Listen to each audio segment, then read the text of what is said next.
Our subject is entitled Surat Al-Kahf and the Modern Age.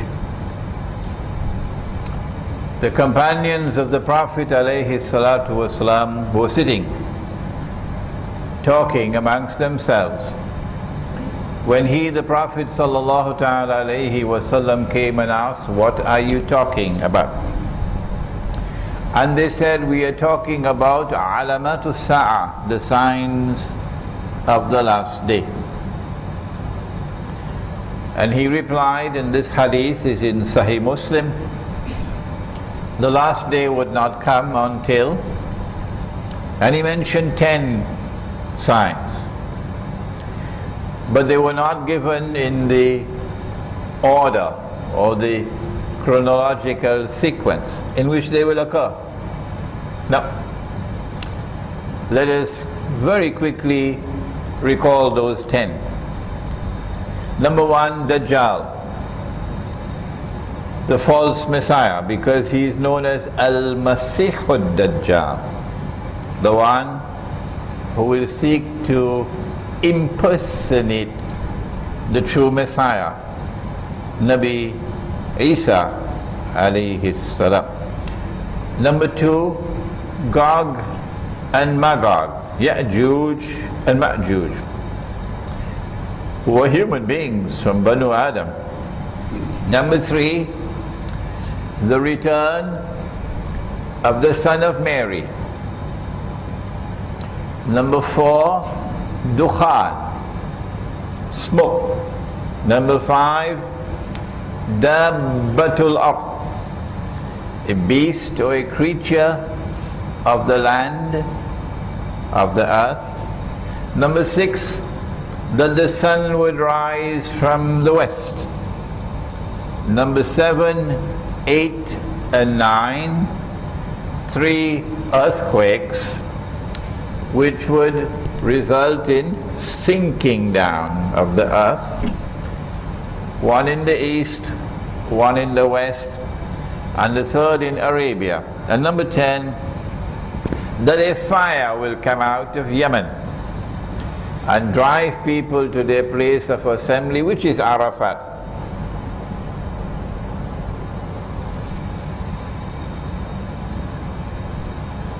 Surat Al-Kahf of the Quran has the unique distinction of being the only surah of the Quran linked by Nabi Muhammad alayhi salatu wasalam himself with Dajjal.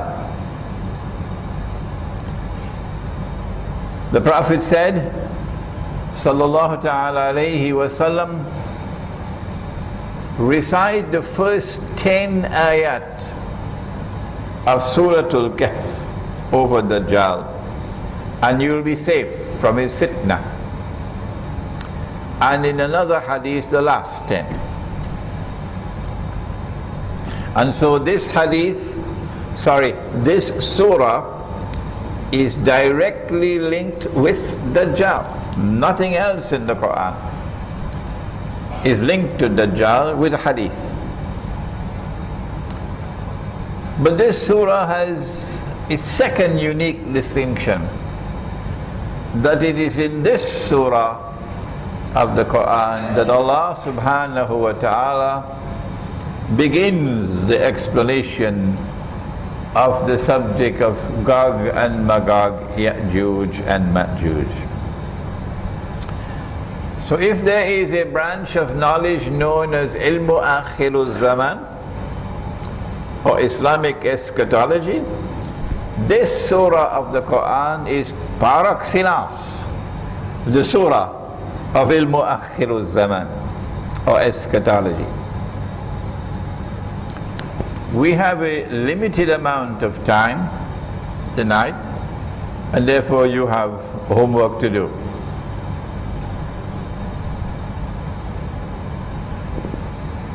The pagan Arabs of Arabia did not know how to assess the claim of one who was born and who lived amongst them. and who had so impressed them that they called him Al-Amin, the trustworthy. He should make the claim that he is a prophet, like unto Ibrahim alayhi salam, like unto their father Ismail alayhi salam, because all the Arabs knew that they were descended from Ismail alayhi salam. But who said that you must worship only one God, and God is not an idol in a temple. So they decided to send a delegation to that city in the north, which is known as Yathrib, and now it's known as Medina, to inquire, get help, because in that city, strangely, the cream of the Jewish ulama were assembled. In French they say, la crème de la crème, the best of the Jewish ulama. Excuse me, Rabbi, what are you doing here? Why are you here? That's a very interesting subject. So the delegation met with the rabbis, and the rabbis said, ask him these 3 questions, which only a prophet can answer. And you'll have to do the homework to find out what were the questions. We don't have time for that. Allah subhanahu wa ta'ala sent down the answers to the 3 questions. And 2 of the answers are located in Surah Al-Kahf of the Quran. 2 of them. Knowledge which only a prophet would have, and that is communicated to us in Surah Al-Kahf of the Quran. The 3rd answer was placed by divine instructions in the preceding surah, Surah Al-Isra, which is also sometimes known as Surah Bani Israel, but always usually known as Surah Al-Isra. And by placing the 3rd answer in Surah Al-Isra, the divine wisdom is informing us that these 2 surahs are linked with each other. What were the questions and what were the answers? Some 13 or 14 years ago, while I was in New York, I began this book, Surah Al-Kahf in the Modern Age. And while I was working on this book, 9/11 took place. And I put this book aside because there was another book which was more important than this. And then I wrote Jerusalem in the Quran. And I'm waiting for a time to come when I can return to this book. I was able to finish this book about 6 years ago, Surah Al-Kahf in the Modern Age. And together with this book, a 2nd book. The word tafsir means that which explains or expounds. But the word ta'wil means that which interprets. So we did the 1st book, which is tafsir of Surah Al-Kahf, the text, translation and commentary. And then that was the companion volume to this one, which is the ta'wil, Surah Al-Kahf at the Modern Age. But I then realized that there are 2 more books that have to be written. It's a quartet.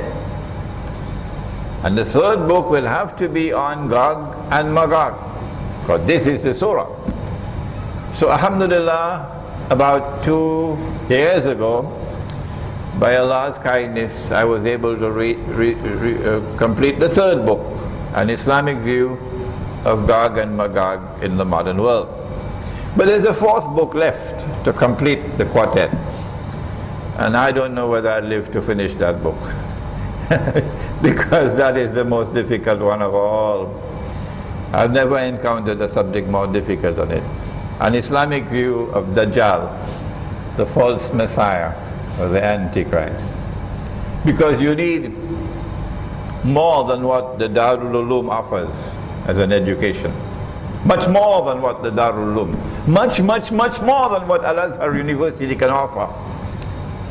You need a scholarship which is multi-dimensional, a vast scholarship.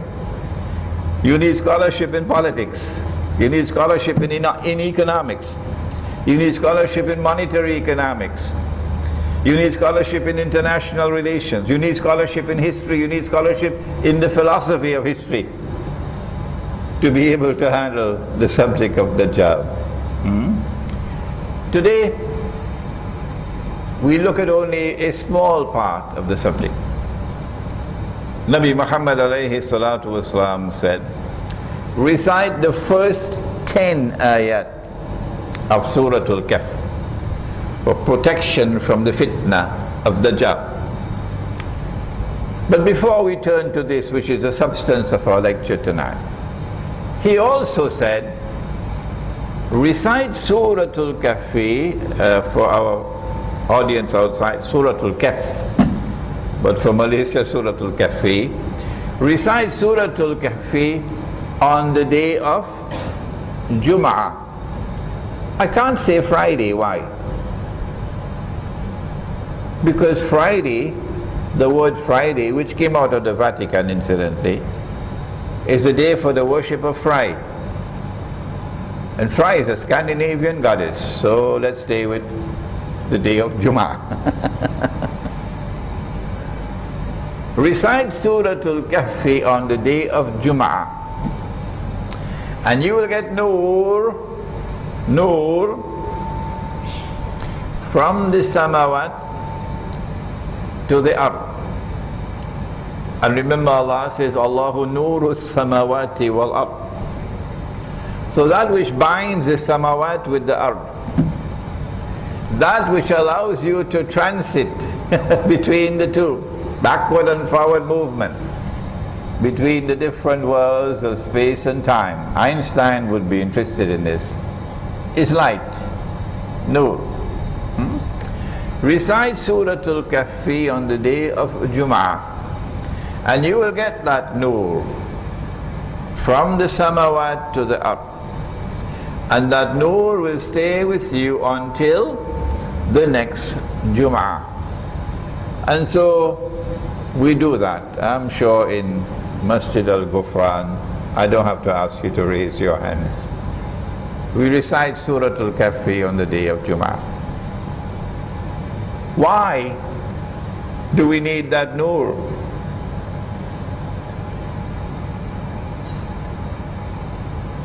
There is a hadith I have to share with you.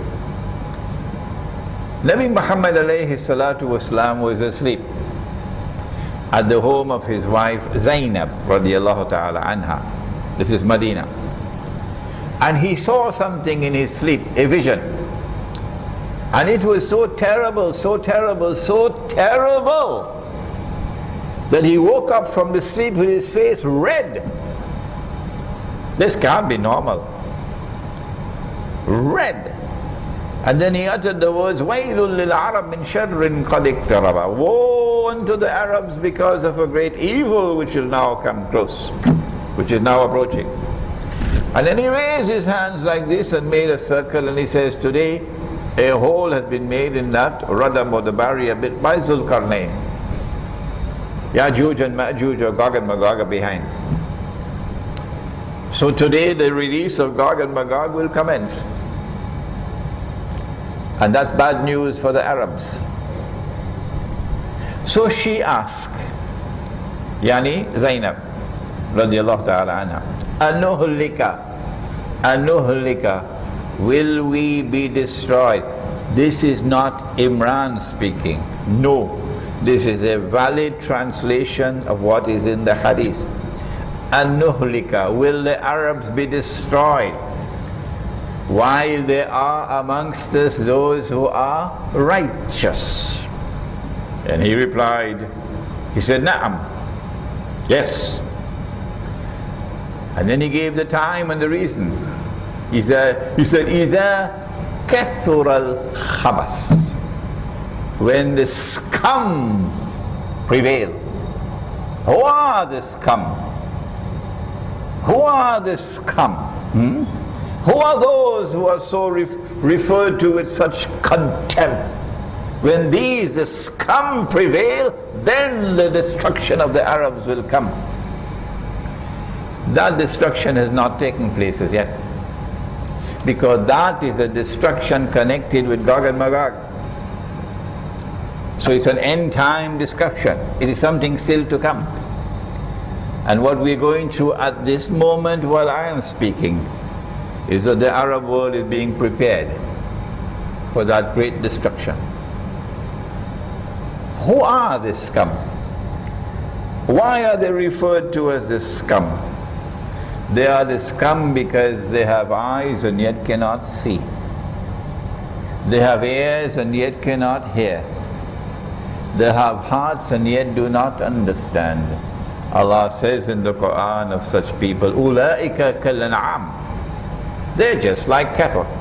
بَلْ هُمْ أَضَلُّ, rather they are worse than cattle. They're more misguided than cattle. And these are the people who now rule. These are the people who are now leaders. And these are the people who are therefore misguided and misguiding others. And so the destruction is now certain. What is it that caused them to be a people with eyes and yet cannot see? They don't have nur. Where does the nur come from? Not in the stock market. No. يَهْدِ اللَّهُ لِنُورِهِ مَنْ يَشَاءُ. Allah knows in whose hearts there is sincerity. There is that fellow who says, "Oh Allah, everything I give for you, but not my green card. That I can't sacrifice. Not my US passport, because that's my passport to Jannah. I can't do this because if I do this, I know this is right, but if I do this, my business will suffer. If I speak like this, I won't get a visa to travel. If I speak like this, they're going to put me on a no-fly list. If I speak like this, I'll be called a terrorist. I don't want to go down that road." You see? But when you have nur in the heart, Allah will put it there because He can see sincerity in that heart. This is the one who says, "Kul inna salati wa nusuki wa mahyaya wa mamati lillahi rabbil alameen ila akhir al-ayah." Verily, my prayer and my service of sacrifice, my very living and my very dying, everything is for you. We recite Surat AlKhafi on the day of Jum'ah to get that nur, with which we can see what otherwise cannot be seen. But the first 10 verses of Surat AlKhafi must be studied, because this is directly related to Dajjal and protection from Dajjal. In addition to reciting the whole surah on the day of Jum'ah, let us concentrate on the first 10. The surah begins like this: بعد أعوذ بالله من الشيطان الرجيم الحمد لله الذي أنزل على عبده الكتاب. Praise is due to Him who has sent down on His servant, yani Muhammad alayhi salatu wasalam, the kitab. Kitab means book. Book means you have to read it. So if we don't have time to read the book, we will pay a price for that. This is easy so far, but listen to the words which come after. وَلَمْ يَجْعَلْ لَهُ عِوَجًا. Iwaj is now being translated mischievously so as flawless. meaning there is no defect in this book. But that is not what the surah is saying. The surah is saying that there is nothing crooked here.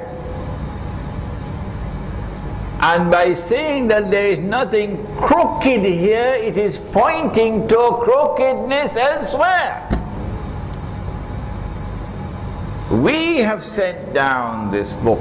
Inna nahnu nazzalna dhikr wa inna lahu lahafidhun. And we are protecting this book, so you cannot change it and make it crooked as you have done with the previous books. And so here is a clue as big as a billboard to the airport. And you know the billboards to the airport are very big. That if you want to understand Dajjal, if you want to recognize the battlegrounds on which he will attack you, go look to find the iwaj that have corrupted the previous scriptures. When we do that, we see, first of all, for example, that in this book Allah has prohibited riba. And the very last revelation to come down in the Quran is on riba. And Allah declares war. But when we go to the previous scriptures, what do we find? Allah speaks about the iwaj in the previous scriptures. He says, for example, in Surat An-Nisa, وَأَكْلِهِمُ الرِّبَى, they were consuming riba. وَقَدْ نُهُوا عَنْهُ, even though we had prohibited it for them. So here is a direct sign now for us to go to the previous scriptures. And when we go to the Torah, or what remains of the Torah today, and this is not a disrespectful statement at all, we find that the Torah says that it is haram. I'm using language that you would understand. It is haram for an Israelite to lend money on interest to another Israelite. That's haram. Rabbi, can you tell me why? Is it because you're not supposed to rip off your own brother?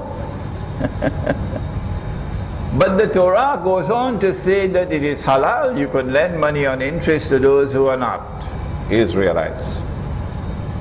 This is iwaj. This is crookedness. And you better pay attention to that crookedness, because Dajjal is going to attack you with riba. When the last age comes, and you will know the last age because you will see the tall buildings. If you have not seen the tall buildings as yet, take a taxi and head for KLCC. When you see the tall buildings, you know this is the last stage. And when the last stage comes, you know you can expect the attack with riba. I wonder, has that attack come as yet? Can someone help me? Do we have money lenders now all over the world? Are the money lenders now with a new name, beginning with a B? Huh? Yes. The money lender is in the open, and he's lending money on interest everywhere. This banking system based on riba has come from Dajjal. He is the mastermind. And when you are absorbed by it and trapped by it, you have been attacked by Dajjal, and you deserve the fate, because you had eyes and yet could not see. You went and you paid down on the house. The contractor is still building the house. He's not permitted to build that which has not, he's not permitted to sell that which has not been built. It's an invalid transaction. You can only sell that which has been built. But he's already sold that which has not been built. An invalid transaction, a haram transaction.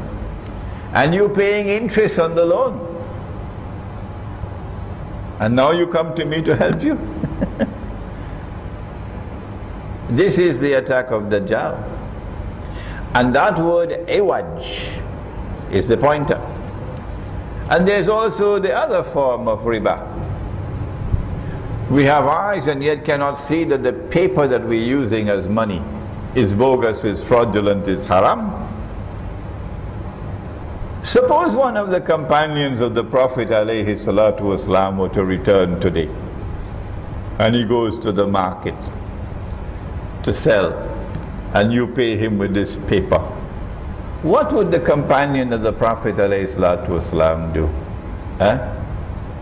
I'm sure he's going to ask, where are the ulama? Where are the ulama? Al-ulama warathul anbiya. That also is riba, that paper money. It's bogus, it's fraudulent, it's haram, but you would not know that until you study the subject of international monetary economics, which is not taught in the Darul Uloom. And tomorrow there's not going to be any more paper money. They don't need it anymore.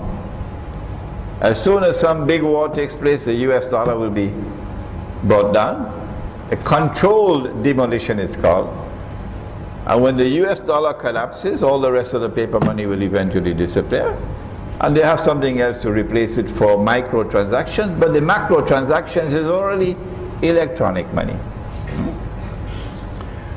And that is an instrument of riba, to rip you off and to take you into permanent poverty and destitution. So Indonesia didn't reach where Indonesia is today because the Indonesians are lazy. What nonsense is that? Or take another example.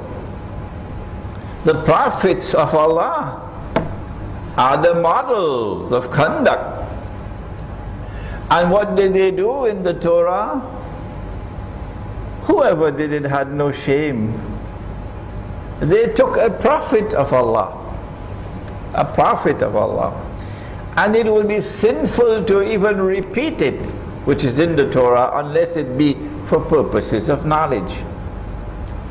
And they said that his daughters gave him alcohol to drink until he became what in US college campuses is called stone drunk.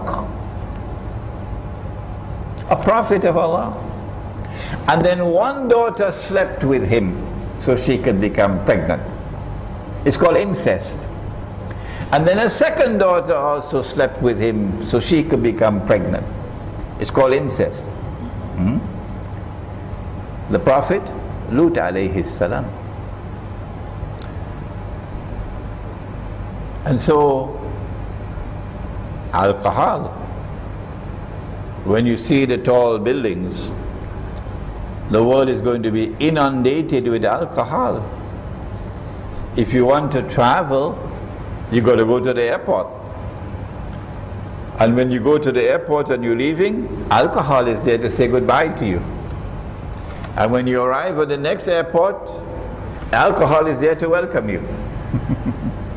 And you go on the airline, where you have a place for salat on the airline, but there's alcohol being sold on the airline. And he said about alcohol, Nabi Muhammad ﷺ, is the mother of all evils. The mother of all evils. Are we living today in that age when, like riba, which has become universal, the proliferation of alcohol has become universal? Oh yes, we have. This is iwaj. And this is Surat Al-Kahf of the Quran giving you homework to do. But it's not only alcohol. Remember, the daughter sleeps with the father. So this is incest. So are we looking to a tomorrow when there is going to be universal incest? Brothers and sisters and mothers and sons and fathers and daughters? Or is it that that tomorrow has already arrived today? And because it is something that occurs inside the home, inside the bedroom, it cannot be monitored so easily.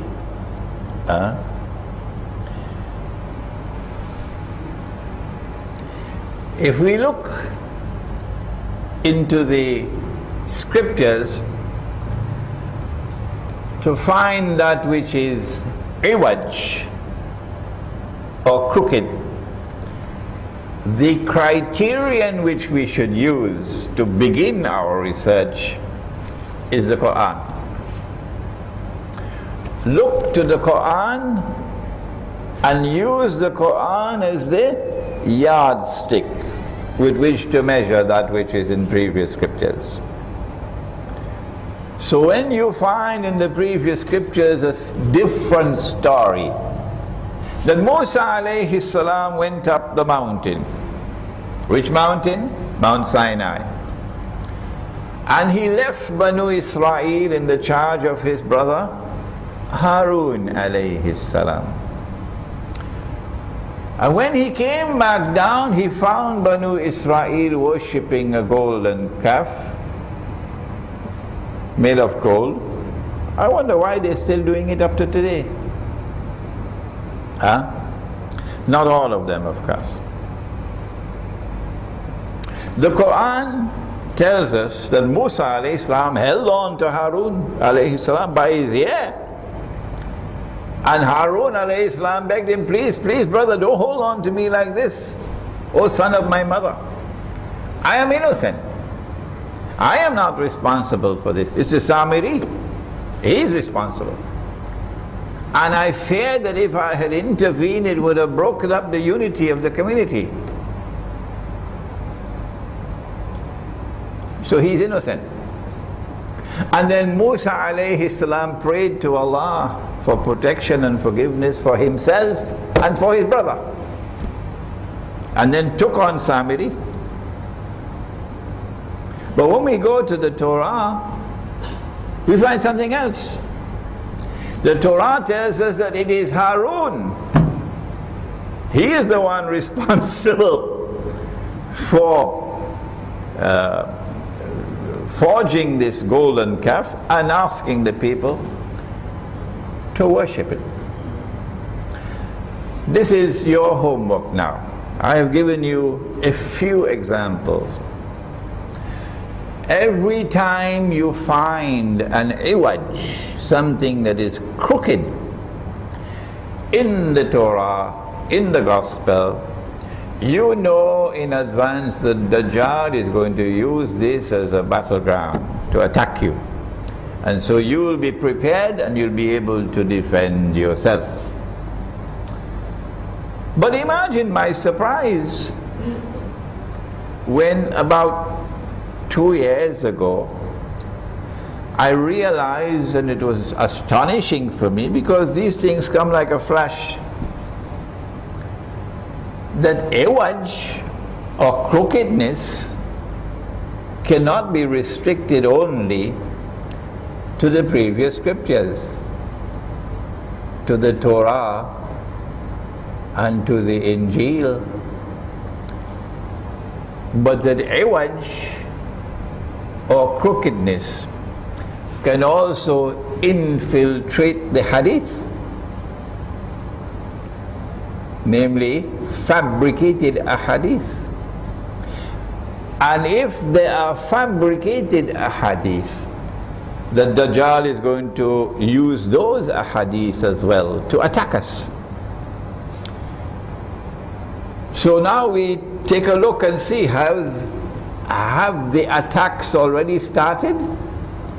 One of the reasons why the internet has come is to facilitate this attack upon Islam and upon the Muslims around the world with speed, effortlessly, within hours.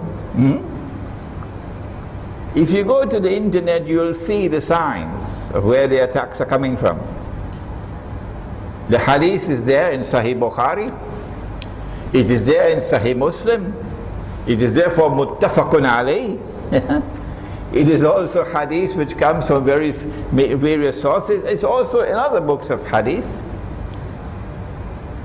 So such a hadith is universally accepted as valid. What does it say? It says that Aisha radiallahu ta'ala anha said that Nabi Muhammad alayhi salatu wasalam married me when I was 6, and that is absolutely false. Totally and completely and absolutely false.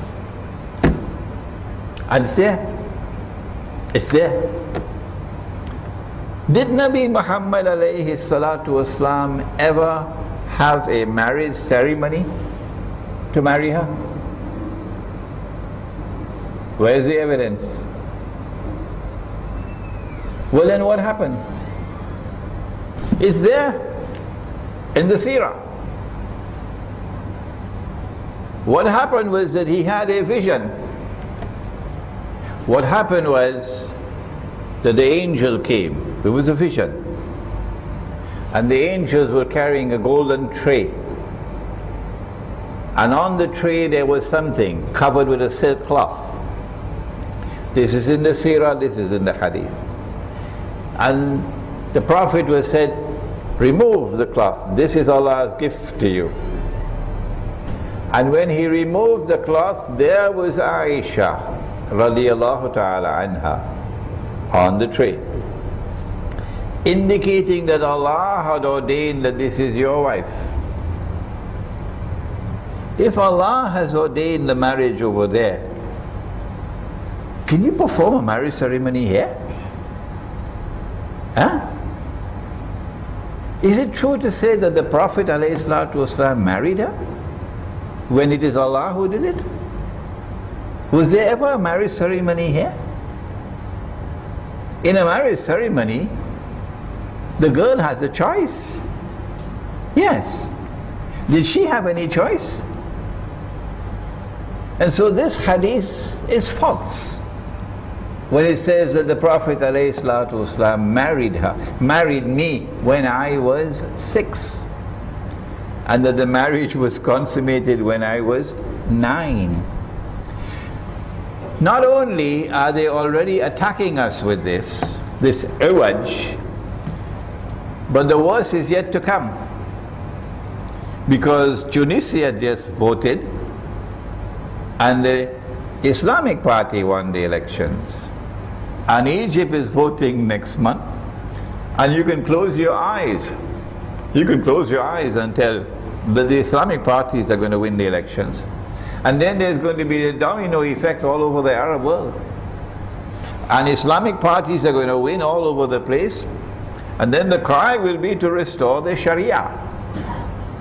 And there are ulama in Egypt who are speaking with great eloquence now for the restoration of the Sharia.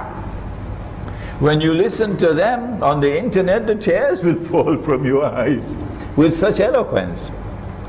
And once they say we have enforced the Sharia, then Dajjal will attack. And a family will come before the Sharia court in Egypt with a daughter who is 6 and with a man who is 55 for a nikah. And Al Jazeera will be there, and CNN will be there, and the New York Times will be there, and the Washington Post will be there, and the London Times will be there, and the Sharia court will have to rule. Is it jaiz? If this hadith is valid, then it is jaiz. Okay? And if this hadith is false, it is fabricated, it is not jaiz. If you have eyes and yet cannot see, you will not recognize that it is fabricated. And all indications are that they will say it is jaiz.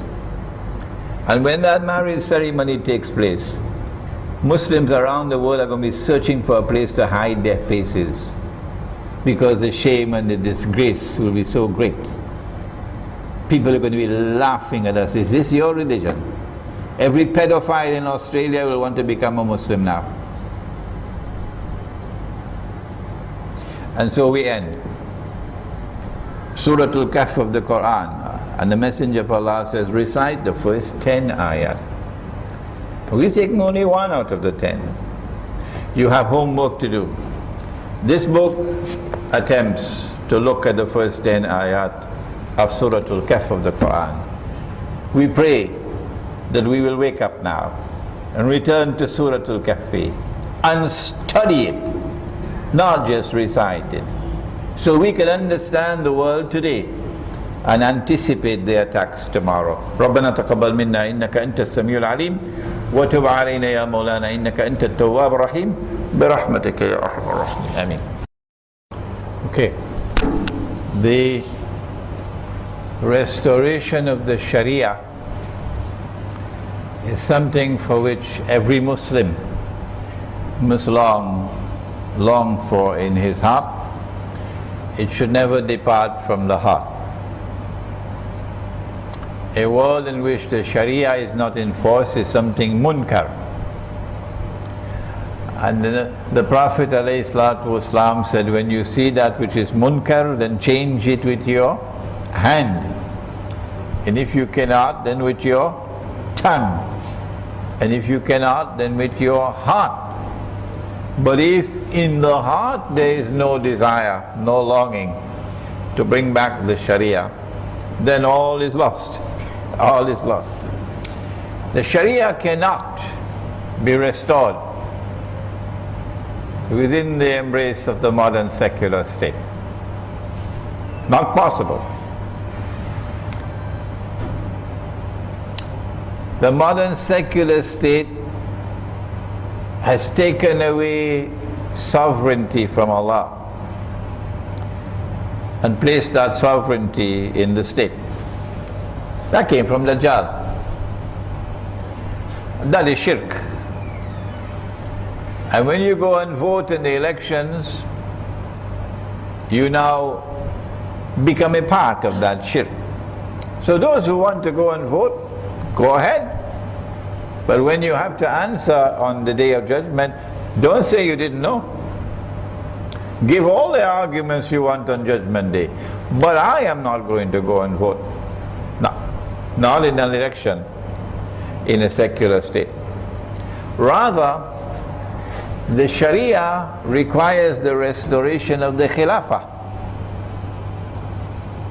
And you can't restore the Khilafah by taking the Islamic movement and transforming it into a political party and then fighting in elections and forming alliances with Tom, Dick and Harry.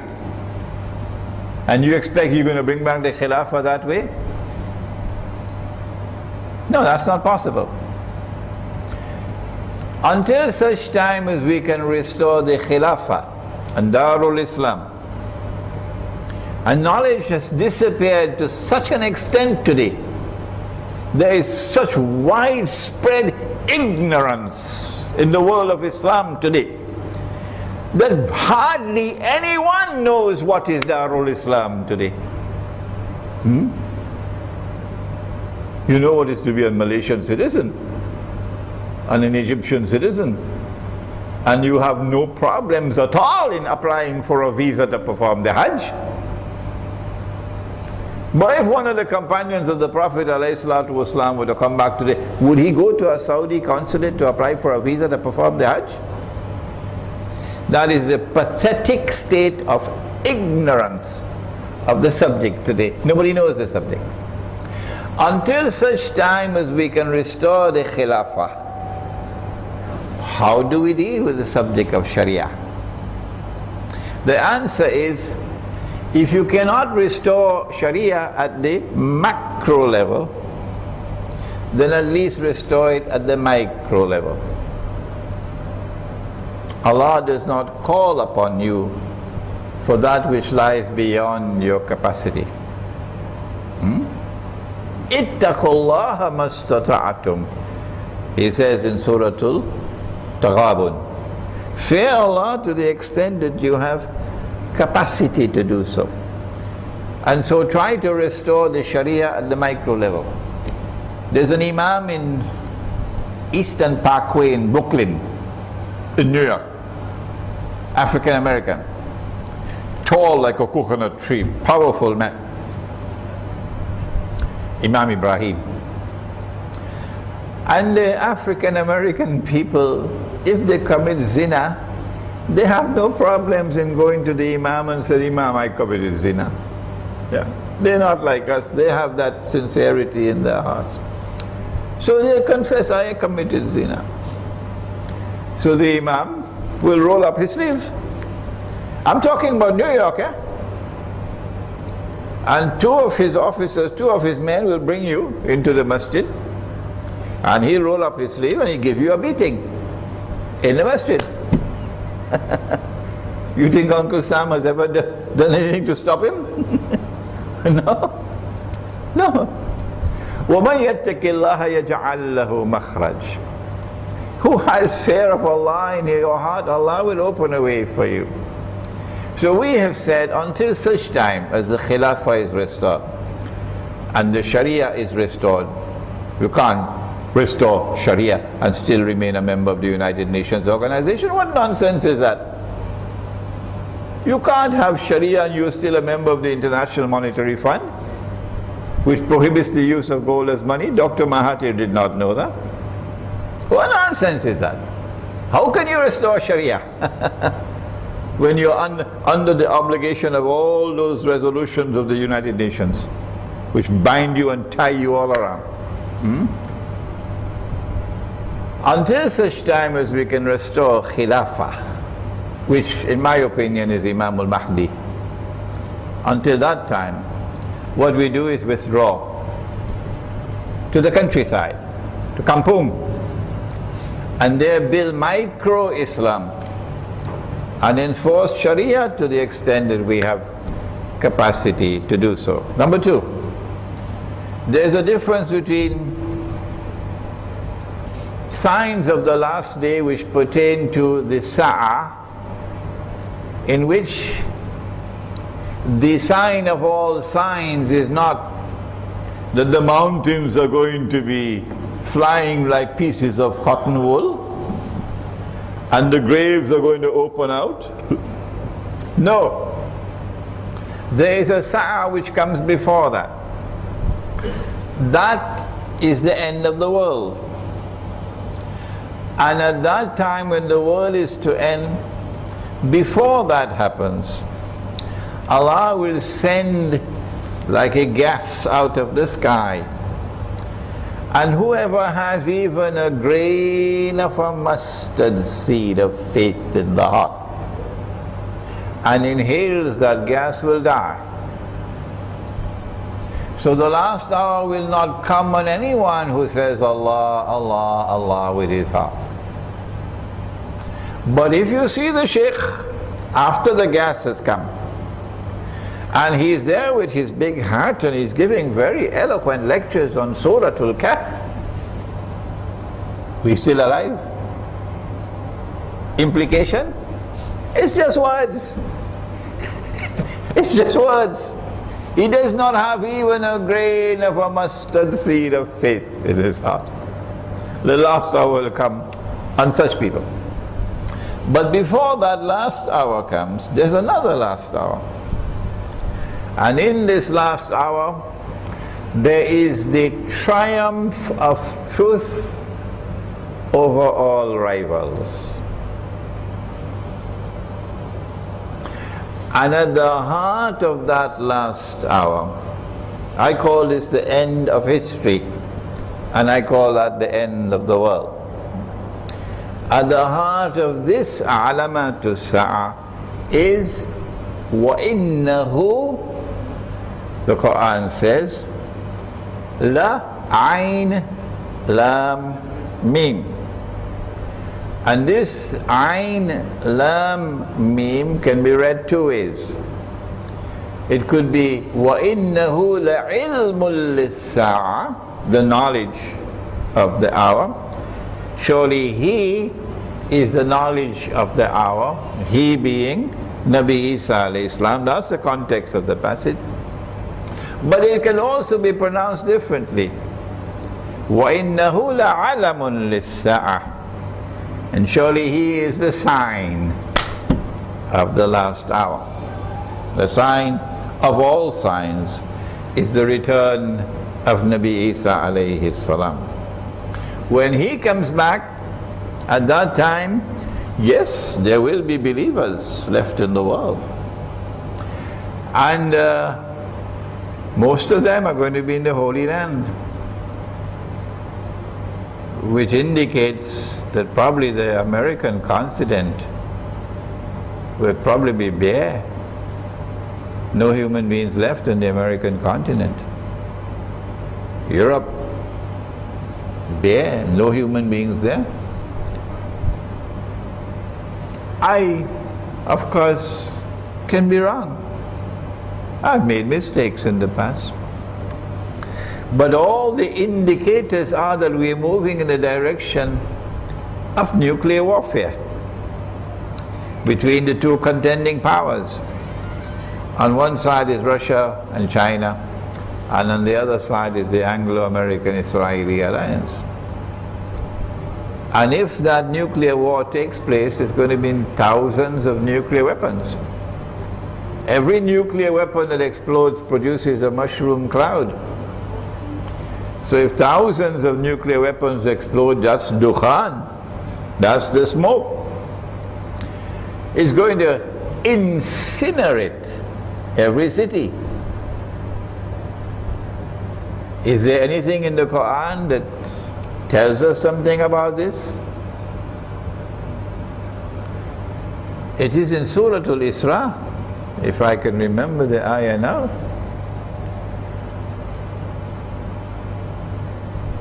I can't remember the ayah, I'm too tired.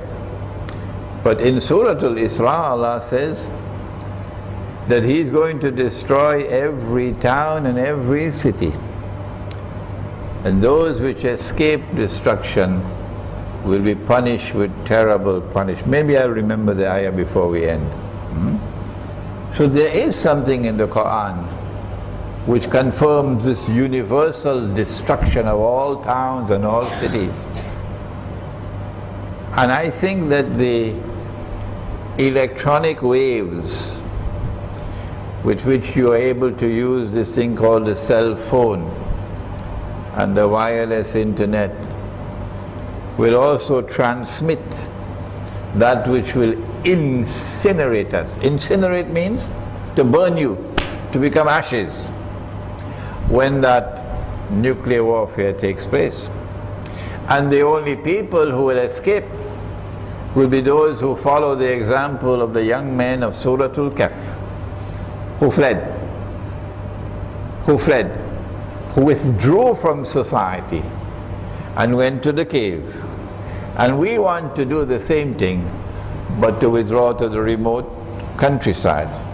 We know that we're in Kampung when we cannot use a cell phone. Next question. Now, you mentioned in your speech about the intervention of Al Jazeera, you mentioned about CNN, then you mentioned about the difficulty in obtaining the visas and getting finances and so on and so on.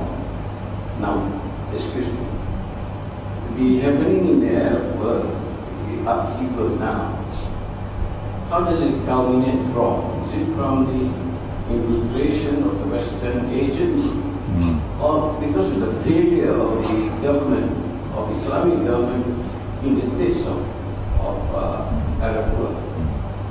Now, which is the right thing? Okay. Yeah, I gave a lecture on this subject with Jamaluddin here. Jamaluddin organized that lecture in April at the University of Malaya, and the lecture is on the internet. An Islamic view of the current Arab uprisings. Was that the topic? Yeah. So please listen to that lecture. I also have an essay on my website on the same subject, an Islamic view of the current Arab uprisings. Our analysis is that while we commend those who rise up against oppression and seek to extricate themselves from oppression, and who hate the oppressor, that what is now happening in the Arab world also has an agenda that lies behind this. If you deny the rain from falling for long enough, the land will become parched and dry, and just one matchstick is all you need to create a conflagration that will burn down thousands and thousands of acres of land. One matchstick. That's what they did. The banking system in particular, the monetary system in particular. And not only that, but they're the ones who put these dictators there, and they kept them there. And they forced the dictators to act brutally towards their own people. They did that for long enough to ensure that the land becomes parched and dry, and the people are groaning through oppression, and they're longing to get out. And then they came with the match. And when they lit the match, of course the whole thing blew up. But they are the ones who planned the timing. The Arab uprisings are taking place now for a particular reason. It's not happening in a vacuum. It's happening because of a particular reason. We have reached that moment in time. My book, Jerusalem in the Quran, explains the subject. When stage 2 of Dajjal's mission is coming to an end, and phase 3 is commencing. In phase 1 of Dajjal's mission, the world experienced Pax Britannica, with Britain as the ruling state. In phase 2 of Dajjal's mission, the world experienced Pax Americana, with United States of America as the ruling state. We say these things are not happening by accident. If this can be by accident, a cow can also jump over the moon. No, there's a reason why Pax Americana replaced Pax Britannica. And now we say Pax Judaica, meaning a Jewish world order, Israel ruling the world. Pax Judaica wants to replace Pax Americana. In order for Pax Judaica to replace Pax Americana, what we have to do is look to see what happened the first time. In order for Pax Americana to replace Pax Britannica, what happened? Study that. And when you study that, you'll realize that money is one of the keys to the transition. Money. And so the US dollar will have to collapse. The US dollar is not collapsing on its own through any economic reasons. It is a controlled demolition job by the Zionists. They know what they're doing. And they have the Federal Reserve in their control, not the American people. And so 15 years ago, Imran Hosein is not a prophet. Imran Hosein doesn't have an angel or a jinn whispering in his ears. How could Imran Hosein say 15 years ago that the US dollar must collapse? Which I did. It's there. It's documented. Nobody else said that. No monetary economist in the world said that. But I said it. Why? Because I had Nabi Muhammad alayhi salatu wasalam. We have him as our teacher. So my study of Islamic eschatology led me to the conclusion, studying Dajjal led me to the conclusion that the US dollar is not only going to collapse, but must collapse in order for Israel to take over from the United States. That when the US dollar collapses, it's going to bring down all the paper money in the world, because they don't need paper money anymore. And then the electronic money will take over. So now we are witnessing this. This is the moment that I anticipated 15 years ago. The US dollar is already finished, it's just waiting now to collapse, to be finished and to be demonetized. But not only must you have a fundamental change of power in money, but there was something else that happened between phase 1 and phase 2. And that is that the United States had to intervene to save Britain from defeat in the First World War. Britain was on the verge of defeat. The German submarines had marooned Britain. Britain probably had food for 2 weeks left. When the plan was worked out, they went to the British government and said, "You're losing the war, but we can help you to win it." And that's when the British issued the Balfour Declaration that it is the intention of the British government to work for the establishment of a Jewish national home in the Holy Land. In November 1917. That was the quid pro quo for them to bring the United States into the war. And once the United States entered the war, the First World War, Germany was defeated. Okay? And so, not only did the United States have to wage big wars, but also United States had to intervene to save Britain from defeat. And so it was clear to the whole world, Britain is no longer the ruling state. The United States has taken over. We can therefore close our eyes and anticipate that Israel is going to wage big wars. But more than that, that the United States has to be set a trap for the United States, where the US is facing military defeat. And if Israel does not intervene, that's it for Uncle Sam.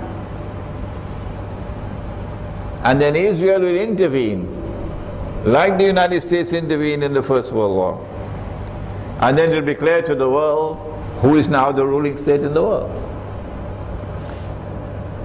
The Arab uprisings are meant to prepare the way for all these things to happen. I mentioned the destruction of the Arabs, the Hadith. The Arab uprisings are preparing the Arabs for the great slaughter. But it is part of the divine scheme that Allah chose them. Allah chose them that they would be the ones who would suffer, not the Malay. No, not the Malay. The Malay can eat his roti canai and go home and sleep. Oh yeah. The Arabs will weep. The Arabs will suffer. Terrible suffering. They've not suffered as yet as much as what's going to come. And that's part of the divine plan we have to say to the Arabs, that comfort their hearts. That you must be something special to Allah, that Allah should choose you. That you have to be sacrificed so that Allah's plan can take place. And eventually they'll be punished with the greatest punishment. What is that trap for the United States? To lead the United States to a situation where military defeat. It could be that, of course I can be wrong. Remember that, I can be wrong. It could be that Israel is going to attack Iran. And when Israel attacks Iran, of course Iran is going to retaliate. But Iran is given the green light, so to say, as Saddam Hussein was given the green light to take Kuwait. So Iran is given the green light to take Bahrain. And Iran occupies Bahrain, which is majority Shia. And the Shia population of Bahrain will welcome Iran. Why should they not? They're being oppressed. Once Iran occupies Bahrain, Iran is heading for Saudi Arabia.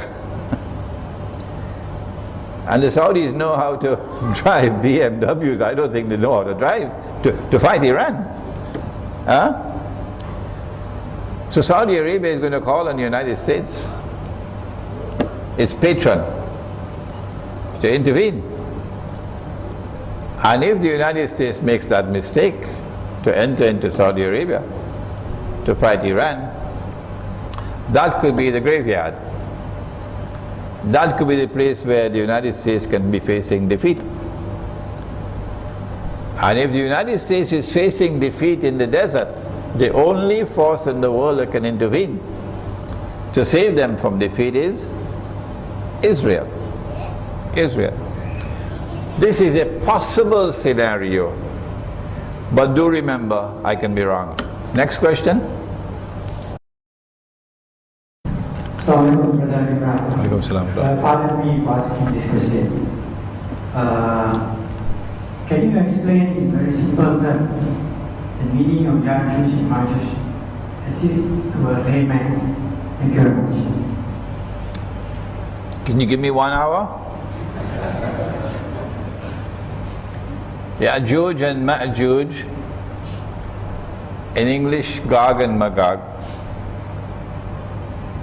are explained in a hadith in Sahih Muslim, which is a hadith al-Qudsi, meaning the direct speech of Allah subhanahu wa ta'ala. He says about them, I have created creatures of mine so powerful that none but I can destroy them. These who have been ordained with this literally indestructible power are human beings, not some strange creatures living in the bowel of the earth. They're human beings. The Prophet said that they are from Banu Adam. They are Banu Adam. But the Quran tells us that they use their power to oppress. Whereas Zulqarnain uses his power to punish the oppressor. Surat Al-Kahf. Gog and Magog commit fasad. Fasad is that which corrupts and destroys. The Quran gives us many different forms of fasad. For example, it speaks about the corruption of agriculture, of food, as fasad. And that's what's happening today. Genetically modified food may provide nutrition, but would not function medicinally, because the genetic combination that Allah gave to it has been altered. So then where is the immune system going to get its nourishment from? Are we going to have to go to the pharmacy around the corner to get medicine for our immune system when Allah has provided it in food? So the tampering with the genetic composition of food destroys the capacity of food to function medicinally, which is fasad. And so as we eat this supermarket food, I'm not talking about kampung food, supermarket food, you'll notice around the world the immune system growing weaker and weaker, and so the antibiotics prescribed by the doctors have to become stronger and stronger. This corruption and destruction of food is Gog and Magog. The people who met with Zulqarnain and complained to him about Gog and Magog when their wickedness, asked him, could he build a barrier to protect them. And he built it with blocks of iron, and then covered the blocks of iron with molten copper. We actually know where that barrier was built. My book on Gog and Magog outside gives you the analysis by which you can recognize the exact geographical location. So Gog and Magog are from behind that barrier.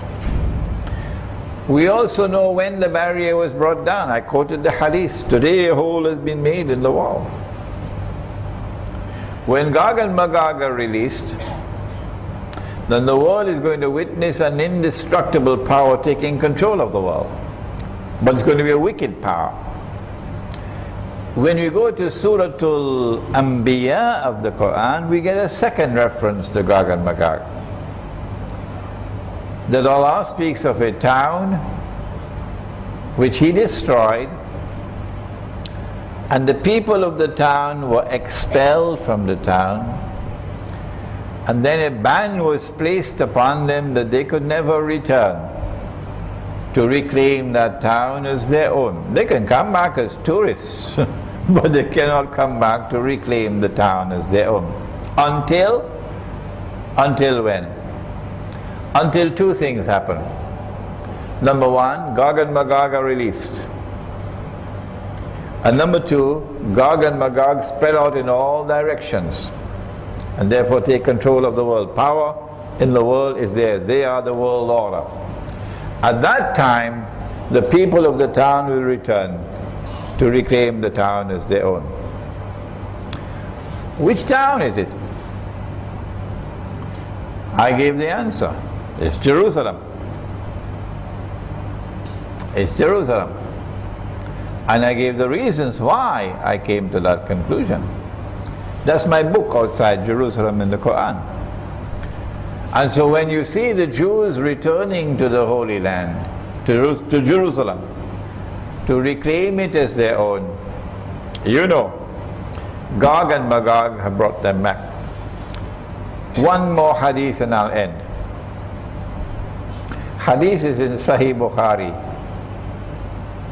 لَيُحَجَّنَّ الْبَيْتِ وَلَيُؤْتَمَرَنَّ. People will continue to perform the Hajj and also the Umrah بعد خروج يأجوج ومأجوج. Even after Gog and Magog have been released, the Hajj and the Umrah will still continue.